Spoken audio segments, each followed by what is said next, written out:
അപ്പോൾ NSS SNDP ഐക്യനീക്കം പാളിയതിന് പിന്നിലെ കാരണങ്ങൾ ചികയുമ്പോൾ ലഭിക്കുന്ന മറ്റു ചില വിവരങ്ങളിലേക്ക് കൂടിയാണ്. പ്രധാനപ്പെട്ട വിവരങ്ങളിലേക്കാണ് വരുന്നത്. ഐക്യനീക്കം പാളിയതിലൂടെ പൊളിഞ്ഞത് രാഷ്ട്രീയ നീക്കമാണെന്ന് ഏറ്റവും പ്രധാനപ്പെട്ട വിവരം.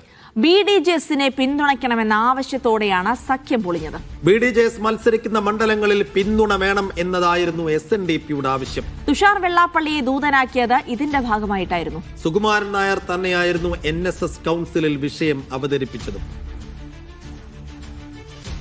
വിജിൻ ബായാന്തോട് വിശദാംശം നൽകും. വിജിൻ, എവിടെയാണ് ഈ സഖ്യ നീക്കം പൊളിഞ്ഞത്? പൊടുന്നനെ ഒരു ഡയറക്ടർ ബോർഡ് യോഗം പെരുന്നയിൽ ചേർന്നപ്പോൾ ആ യോഗത്തിൽ കൂടുതൽ അംഗങ്ങൾ എതിർത്തത് കൊണ്ട് മാത്രമാണോ ഈ ഐക്യ നീക്കത്തിൽ നിന്ന്, സഖ്യ ശ്രമങ്ങളിൽ നിന്ന് സുകുമാരൻ നായർ പിന്മാറിയത് എന്ന ചോദ്യമായിരുന്നു ഇന്നലെ രാത്രി വരെ നമ്മുടെ മുന്നിലുണ്ടായിരുന്നത്. പക്ഷെ അത് മാത്രമല്ല, മറ്റു പല നീക്കങ്ങളും, വെള്ളാപ്പള്ളിയുടെയും തുഷാറിന്റെയും മറ്റു രാഷ്ട്രീയ അജണ്ടകൾ സുകുമാരൻ നായർ വ്യക്തിപരമായി തിരിച്ചറിയുന്നു, അംഗങ്ങൾ വേറെയും തിരിച്ചറിയുന്നു.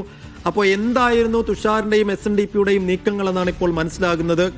അതിനെ സുകുമാരൻ നായരും NSSും തിരിച്ചറിഞ്ഞത് എങ്ങനെയാണ്?